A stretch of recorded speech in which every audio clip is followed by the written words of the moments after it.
Hi hello viewers, welcome back to Kishan vlog. So ಇವತ್ತಿನ ವ್ಲಾಗಲ್ಲಿ ನಾವೇನು ನೋಡ್ತಾ ಇದ್ದೀವಿ ಅಂತ ಹೇಳಿದ್ರೆ, ಬಿಳಿಗಿರಿ ರಂಗಣ್ಣನ ಬೆಟ್ಟ ಅಂದರೆ ಬಿ ಆರ್ ಹಿಲ್ಸ್ಗೆ ಹೇಗೆ ಹೋಗೋದು, ಮತ್ತು ಅಲ್ಲಿ ಬೆಟ್ಟದ ಮೇಲೆ ಒಂದು ದೇವಸ್ಥಾನ ಇದೆ, ರಂಗನಾಥ್ ಟೆಂಪಲ್. ಸೊ ಆ ದೇವಸ್ಥಾನಕ್ಕೆ ಹೇಗೆ ಹೋಗೋದು, ಅಲ್ಲಿ ಹೋಗೋದಕ್ಕೆ ಎಷ್ಟು ಹಣ ಖರ್ಚಾಗುತ್ತೆ ಅನ್ನೋದನ್ನು ನಾನು ಈ ವಿಡಿಯೋ ಮುಖಾಂತರ ನಿಮ್ಗೆ ತಿಳಿಸಕ್ಕೆ ಬಂದಿದ್ದೀನಿ.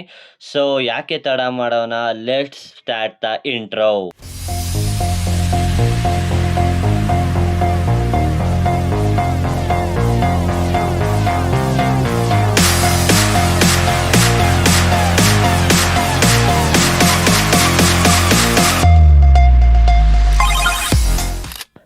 ಸೊ ಫ್ರೆಂಡ್ಸ್, ಎಲ್ಲರೂ ಹೇಗಿದ್ದೀರಾ? ಚೆನ್ನಾಗಿದ್ದೀರಾ ಅಂತ ಅಂದ್ಕೊತೀನಿ. ನೀವು ನನ್ನ ಲಾಸ್ಟ್ ವ್ಲಾಗನ್ನು ನೋಡದೇ ಇದ್ದರೆ, ಇನ್ ಕೇಸ್ ಮಿಸ್ ಮಾಡಿದರೆ, ಡಿಸ್ಕ್ರಿಪ್ಷನಲ್ಲಿ ಲಿಂಕ್ ಕೊಟ್ಟಿರ್ತೀನಿ, ಹೋಗಿ ಆ ವ್ಲಾಗ್ನ ನೋಡ್ಕೊಂಬಂದು ಈ ವ್ಲಾಗ್ನ ನೋಡಿದ್ರೆ ನಿಮ್ಗೆ ಅರ್ಥ ಆಗುತ್ತೆ. ಬನ್ನಿ ಬಿ ಆರ್ ಹಿಲ್ಸ್ಗೆ ಹೋಗೋದು ಹೇಗಂತ ನೋಡೋಣ. ಫಸ್ಟ್ ಆಫ್ ಆಲ್ ನಿಮ್ಮ ಹತ್ರ 700 to 1000 rupees ಇರಲೇಬೇಕು ಬಿ ಆರ್ ಹಿಲ್ಸಿಗೆ ಹೋಗ್ಬಿಟ್ಟು ಬರೋದಕ್ಕೆ. ಇನ್ ಕೇಸ್ ನೀವೇನಾದ್ರು ಟಿಫನ್ನು ಕ್ಯಾರಿ ಮಾಡ್ತೀರಾ ಅಂದರೆ ಐ ಥಿಂಕ್ 500 to 600 ಓಕೆ, ನಿಮಗೆ ಅದರಲ್ಲೇ ಅಡ್ಜಸ್ಟ್ ಆಗುತ್ತೆ. ಫಸ್ಟ್ ಆಫ್ ಆಲ್ ಮಾರ್ನಿಂಗ್ 6:30ಗೆ ನೀವು ರೆಡಿಯಾಗಿ 7 o'clock ಹಂಗೆ ನೀವು ಸ್ಯಾಟ್ಲೈಟ್ ಬಸ್ ಸ್ಟ್ಯಾಂಡ್ ಹತ್ರ ಇರಬೇಕು. ಸ್ಯಾಟ್ಲೈಟ್ ಬಸ್ ಸ್ಟ್ಯಾಂಡ್ ಹತ್ರ ನೀವು 7 o'clock ಹೋಗಿದ್ದರೆ 7:15ಗೆ ಬಿ ಆರ್ ಹಿಲ್ಸ್ಗೆ ಹೋಗೋದಕ್ಕೆ ಒಂದು KSRTC ಬಸ್ ರೆಡಿ ಇರುತ್ತೆ. ನೀವು ಅಲ್ಲಿ ಸ್ಯಾಟ್ಲೈಟ್ ಬಸ್ ಸ್ಟ್ಯಾಂಡ್ ಹತ್ರ ಹೋಗಿ ಯಾರೇ ಹತ್ರ ಆದರೂ ಕೇಳಿದ್ರೇನು ಅವರು ನಿಮಗೆ ಇನ್ಫಾರ್ಮ್ ಮಾಡ್ತಾರೆ ಇಲ್ಲಿ ಬಸ್ಸು ಇದೆ ಅಂತ.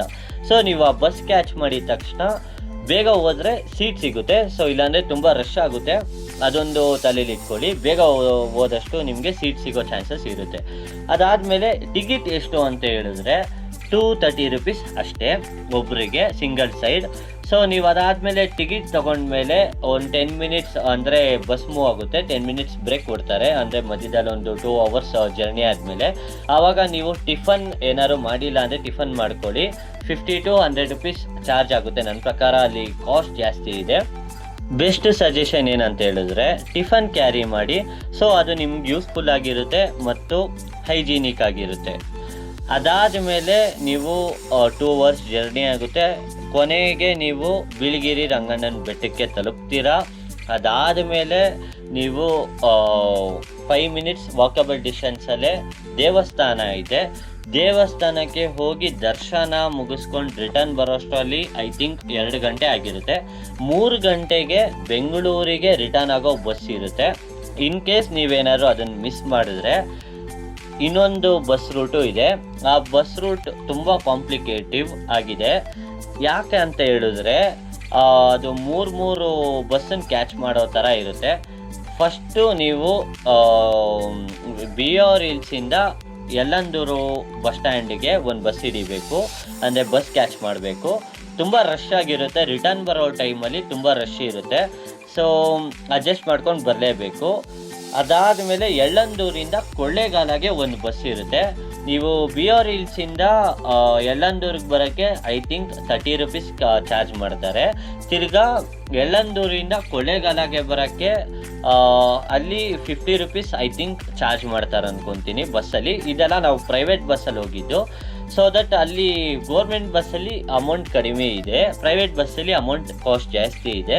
ಸೊ ದಟ್ ನೀವು ಯಾವ ಬಸ್ ಚೂಸ್ ಮಾಡ್ತೀರೋ ಅದು ನಿಮ್ಮ ಮೇಲೆ ಡಿಪೆಂಡ್ ಆಗಿರುತ್ತೆ. ಕೊಳ್ಳೇಗಾಲದಿಂದ ಬ್ಯಾಂಗ್ಳೂರಿಗೆ ಎಲ್ಲ ಥರ ಬಸ್ ಇದೆ, ಪ್ರೈವೇಟ್ ಬಸ್ ಇದೆ, ಗೋರ್ಮೆಂಟ್ ಬಸ್ ಇದೆ, ಆ್ಯಂಡ್ BMTC ಬಸ್ ಆಲ್ಸೋ ಇದೆ ಅಲ್ಲಿ. ಸೊ ನೀವು BMTC ಬಸ್ ಏನಾದ್ರು ಹತ್ತಿದ್ರೆ ಸ್ಟಾಪ್ ಕೊಟ್ಕೊಂಡು ಬರ್ತಾರೆ. ಇನ್ ಕೇಸ್ ನೀವೇನಾದ್ರು ಎಕ್ಸ್ಪ್ರೆಸ್ ಬಸ್ ಹತ್ತಿದ್ರೆ, KSRTC ಬಸ್ ಹತ್ತಿದ್ರೆ ಅದರಲ್ಲಿ ಸ್ಟಾಪ್ ಕೊಡೋಲ್ಲ. ಸೊ ಡೈರೆಕ್ಟಾಗಿ ಬ್ಯಾಂಗ್ಳೂರಿಗೆ ನೀವು ರೀಚ್ ಆಗ್ತೀರಾ. ಅಲ್ಲಿ ಐ ಥಿಂಕ್ 219 ರೂಪಾಯಿ, 220 ರೂಪಾಯಿ ಚಾರ್ಜ್ ಮಾಡ್ತಾರೆ. ಇಲ್ಲಿ ಕೊಳ್ಳೇಗಾಲದಿಂದ ರಿಟರ್ನ್ ನೀವು ಬೆಂಗಳೂರಿಗೆ ಬರೋದು. ಬಿ ಆರ್ ಹಿಲ್ಸಿಂದ ಕೊಳ್ಳೇಗಾಲಕ್ಕೆ ಬರೋಕ್ಕೆ 1 ಅವರಿಂದ 1.5 hour ಆಗುತ್ತೆ. ಅದಾದಮೇಲೆ ಕೊಳ್ಳೇಗಾಲದಿಂದ ನೀವು ಬೆಂಗಳೂರಿಗೆ ಬರೋದಕ್ಕೆ ಮಿನಿಮಮ್ ಇಲ್ಲ ಅಂದ್ರೇನು ಒಂದು 2 ಗಂಟೆಯಿಂದ 2.5 ಗಂಟೆ ಆಗುತ್ತೆ ಪಕ್ಕ.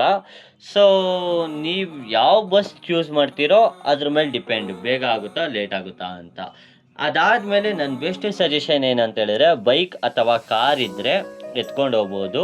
ಬೈಕ್ ಇತ್ತು ಅಂದರೆ ಮೈಲೇಜ್ ಕೊಡೋ ಬೈಕ್ ಇತ್ತು ಅಂದರೆ ಸೊ ನಿಮಗೆ ಅಮೌಂಟ್ ಅಂದರೆ ಕಾಸ್ಟ್ ಕಡಿಮೆ ಆಗುತ್ತೆ. ಖರ್ಚಾಗೋದು ಕಡಿಮೆ ಆಗುತ್ತೆ. ಸೊ ನಿಮ್ಗೆ ಅವಾಗ ಊಟದ ಮಾತ್ರ ಖರ್ಚಿರುತ್ತೆ. ಅದು ಬಿಟ್ಟು ನೀವು ಬಸ್ಸಲ್ಲೇ ಟ್ರಾವೆಲ್ ಮಾಡ್ತೀರಾ ಅಂತ ಹೇಳಿದ್ರೆ ನನ್ನ ಪ್ರಕಾರ ಬೇಗ ತಲುಪಿ ಬಿ ಆರ್ ಹಿಲ್ಸ್ಗೆ. ಅಲ್ಲಿಂದ ರಿಟರ್ನ್ ಬರೋದಕ್ಕೆ ಬೇಗ ನೋಡಿ. ಯಾಕಂತ ಹೇಳಿದ್ರೆ ಲೇಟಾಗಿ ಬಂದಷ್ಟು ರಶ್ ಜಾಸ್ತಿ ಇರುತ್ತೆ, ಸೀಟ್ ಸಿಗಲ್ಲ.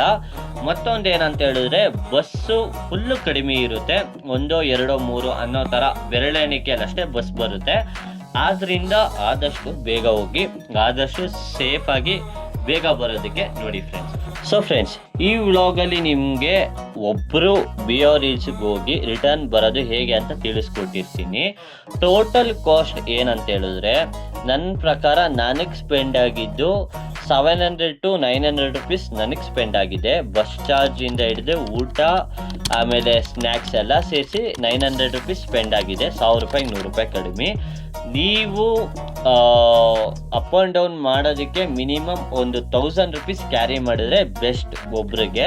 ಸೊ ಇದು ನನ್ನ ಸಜೆಷನ್ ಆಗಿದೆ ಫ್ರೆಂಡ್ಸ್. ಲೈಫ್ ಟೈಮಲ್ಲಿ ಒಂದ್ಸಲಿ ಆದರೂ ಈ ಜಾಗಕ್ಕೆ ವಿಸಿಟ್ ಮಾಡೋದಕ್ಕೆ ಟ್ರೈ ಮಾಡಿ.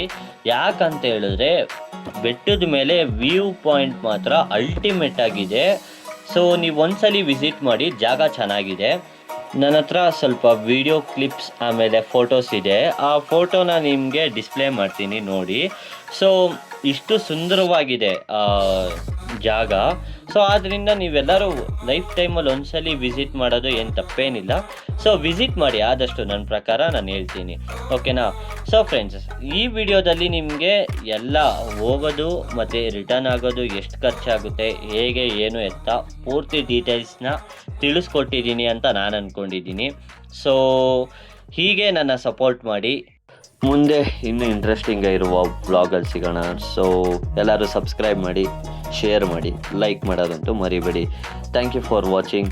ನಾನು ನಿಮ್ಮ ಪ್ರೀತಿಯ ಕನ್ನಡಿಗ ಕಿಶನ್ ಅಂತ ಹೇಳಿ ವಿಡಿಯೋ ಎಂಡ್ ಮಾಡ್ತಾ ಇದ್ದೀನಿ.